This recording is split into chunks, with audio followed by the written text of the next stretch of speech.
Bom dia, galera tricolor. Esse homem divide muito a torcida. Muitos amam, muitos odeiam, mas a verdade é que ele está livre no mercado. Odair Hellmann vai voltar para o Fluminense? Vamos debater isso nesse vídeo, tá certo? Mas antes de começar para o assunto do vídeo propriamente dito, eu quero pedir para você deixar o seu like. É importante demais você já chegar na voadora aí no like, tá? Que ajuda demais a gente que produz conteúdo aqui no YouTube. O YouTube valoriza demais essa métrica, então conto com a tua ajuda, conto com a tua colaboração, já deixando o like antes da gente partir pro tema desse vídeo, tá certo? Vamos que vamos, galera. O Odair Hellmann, né, Papito, treinou o Fluminense aqui, né, no ano de 2020. Ele saiu ainda era 2020, né? Então foi durante basicamente um ano ali em 2020, né, treinou o Fluminense, acabou saindo, né, antes do final do contrato dele para ir para o Al-Ahly dos Emirados Árabes, né, onde foi ganhar um caminhão de dinheiro e estava lá, né, até hoje. Hoje, né, o Daí Helman anunciou aí a rescisão de contrato com o time dos Emirados Árabes, né? Ele é um treinador que, como eu disse no começo do vídeo, divide opiniões, né? Tem muitos torcedores que amam, tem muitos torcedores que odeiam, tá?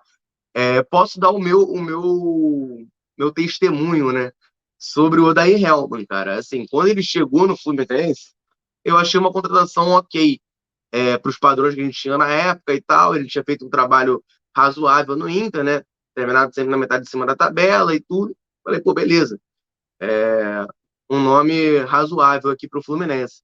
Mas ao longo ali do Campeonato Carioca e tal, eu não estava muito satisfeito. Aí teve a parada da pandemia, né? Quando voltou, eu comecei a perder a paciência com ele, né? Eu falei, pô, não dá, o Odair não dá, muito fraco, o time do Fluminense não jogava bem, andou rateando, aí perdeu a final do estadual, aí teve a eliminação para o Atlético Goianiense. Quando teve a eliminação para o Atlético Goianiense, acho que foi o meu estopim ali de fora o Odair, meu Deus do céu, não aguento mais, etc e tal. Mas depois, né, cara, que o Fluminense, ao meu ver, tá, teve esses dois vexames. O da Sul-Americana, eu acho que dá pra gente dar uma aliviada para ele, porque ele não tinha o elenco ainda, né? O Marcos Paulo e o Vanessa estavam machucados, os reforços não estavam inscritos ainda, né? Então a gente jogou ali com o Matheus Alessandro, com o Miguelzinho de falso 9, com o Lucas Barcelos, com essa galera aí, né? Que não dá nem para contar. Então, assim, ali o Lacalheira, apesar de ter sido uma vergonha absurda, eu não boto 100% na conta dele. Agora, na Copa do Brasil contra o Atlético Goianiense, foi uma coisa ridícula, né? Beleza que o Muriel frangou, beleza que o Muriel falhou.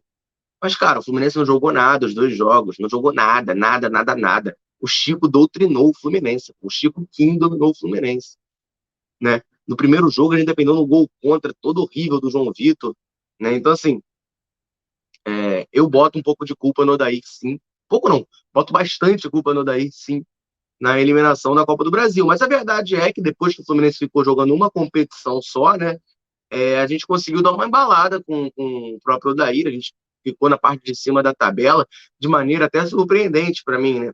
Assim, claro que no começo do ano eu falei que o Fluminense ia ser campeão brasileiro, mas ao longo ali da temporada, e olhando aquele time, né, o desenho daquele time ali, era um time muito fraco, né?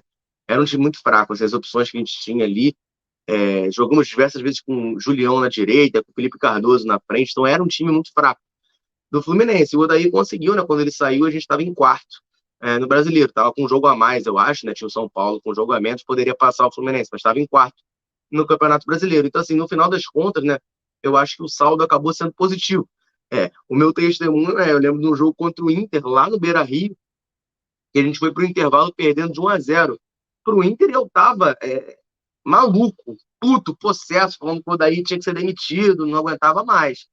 E aí o Fluminense acha um gol olímpico cagado do Lucas e o Caio Paulista vira o jogo no finalzinho. Terminei o jogo postando lá aqueles gifs do Odair dançando, etc e tal. E é isso aí, cara. A minha relação com o Odair era essa, era ódio e amor. Quando o jogo tava rolando, eu odiava o Odair. Quando o jogo acabava e o Fluminense ganhava, eu amava o Odair, né? Assim, o Odair, para mim, é o resultadismo FC. Eu sou resultadista. Então, por isso que hoje eu gosto do Odair. Mas na época, quando eu estava assistindo o jogo, o processo eu odiava. Mas o resultado eu amava, né? Enfim, Essa é a minha experiência com o Odair. Tá livre no mercado. O Fluminense tem que ir atrás dele, dar um pé na bunda do Diniz. Então, galera, vamos lá.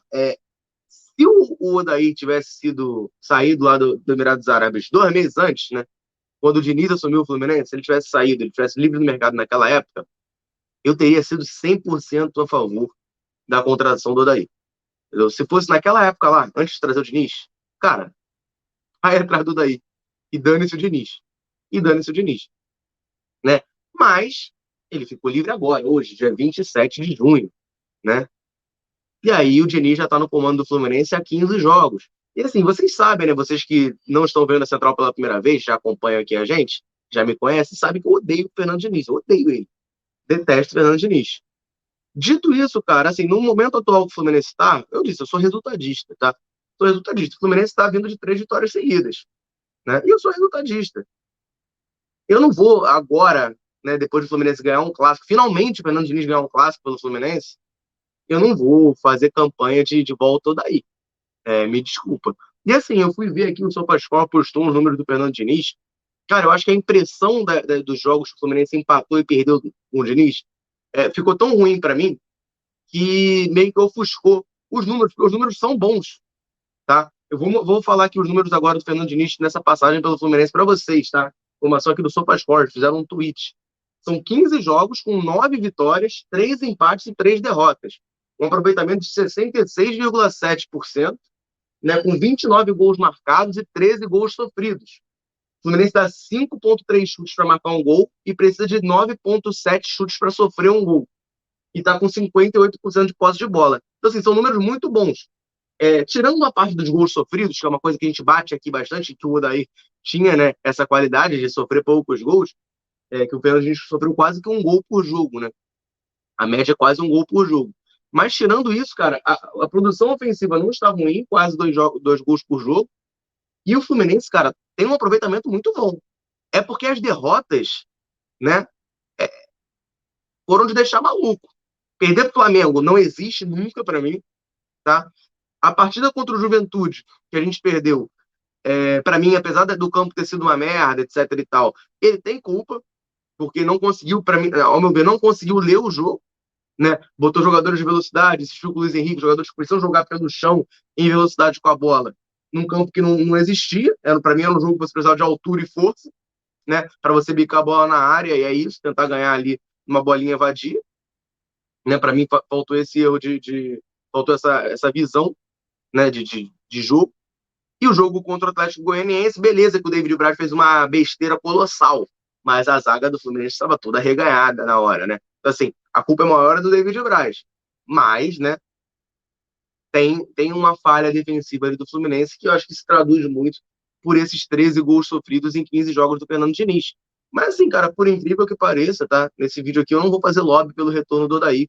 Pelo contrário, cara, assim, com esses números que o Fernando Diniz tá, o Fernando Diniz ganhou ontem do Botafogo, jogou bem, eu achei que o Fluminense jogou melhor do que o Botafogo a partida inteira. Achei não, o Fluminense jogou melhor que o Botafogo, né? O Fluminense teve 80% de posse de bola e conseguiu ganhar, né? Beleza, foi 1-0, poderia ter sido mais. Acho que ainda falta ali no terço final o Fluminense arriscar mais, chutar mais pro gol. Falta, às vezes, um pouco de confiança dos jogadores para arriscar de fora da área. Beleza, concordo com isso tudo. Mas o Fluminense conseguiu resultados, vindo de 3 vitórias consecutivas, né? Vamos ver aí agora esses 2 jogos, para mim, são cruciais contra Corinthians e Ceará, tá? Mas, nesse momento, tá, eu não vou fazer lobby pelo retorno do Odair. Eu vou deixar o Diniz trabalhar, o que é preocupante, tá? É preocupante. Eu vou deixar até o próximo jogo, né? Vocês sabem como é que funciona. Se perder, aí acabou. Mas, assim, os números do Diniz são bons, cara. Então, assim, por mais que o Daí tenha sido um cara que ganhou a minha admiração, né? Eu comecei a gostar dele no final da passagem dele. E depois que ele foi embora, que eu comecei a valorizar mais, no momento eu não vou fazer lobby. Agora, é um baita treinador, tá? O Daí, a gente pode falar o que quiser. Eu não gosto do estilo de jogo do Daí, beleza. Ah, o time do Odair tem alergia à bola, beleza. Mas, cara, o Odair é um baita treinador. Ele tem números absurdos também, tá? O Odair, todos os anos que ele treinou na Série A, ele terminou no G4. G4, G5, sei lá. Mas classificou para a Libertadores todos os anos. Cara, esse é um número estrondoso, cara. E você pega aquele time do Fluminense de 2020, que era horrível, valoriza ainda mais o trabalho do Odair Helma. Então, assim, o time Não vai ser o Fluminense, a gente sabe que não vai ser o Fluminense, tá? Acabou de contratar o Diniz, não vai demitir o Diniz agora para trazer o Odair. Mas agora, o time que contratar o Odair nessa Série A do Brasileiro vai estar muito bem servido. Isso é fato, tá? Vai estar muito bem servido, que o Odair é um grande treinador e vai fazer qualquer time aí brigar na metade de cima da tabela. Então, assim, com dor no coração, eu digo que hoje eu não vou fazer lobby pelo retorno do Odair pro Fluminense, tá? Mas é que Thiago Barcelos não ouça, né? Esse pedaço desse vídeo. Mas quem contratar o Odair vai estar bem. E eu lamento, né? O Odair não ter ficado livre no mercado uns 2 meses antes. Porque mesmo com números bons do Diniz, se fosse lá atrás, eu preferia o Odair do que o Diniz. Tá? Essa é a minha visão, quero saber a visão de vocês. Eu sei que o Odair divide muito a torcida do Fluminense, né? Tem a galera que ama, tem a galera que odeia, então quero saber a opinião de você que está assistindo esse vídeo. Bota aí nos comentários, vamos trocar essa ideia. O Odair realmente tá livre no mercado. Você acha que o Fluminense tem que ir atrás dele, dane-se? Né? Para mim, o mundo ideal seria o Odair e o Diniz treinando o Fluminense juntos, fazendo um grande comitê. Mas não vai acontecer, né? Infelizmente. Enfim, deixa o comentário de vocês aí. É importante demais. Para finalizar esse vídeo, quero agradecer você que assistiu ele até aqui. Tá certo? O YouTube valoriza demais isso e eu também valorizo, te agradeço muito, tá? Se você não deixou seu like, deixa aí o joinha, aperta o botão do joinha aí, se inscreve no canal, ative as notificações para você não perder nada. A Central Fluminense vai trazer muito conteúdo para você ao longo dessa segunda-feira, tá certo? Vou ficando por aqui. Um abraço, saudações tricolores, tamo junto.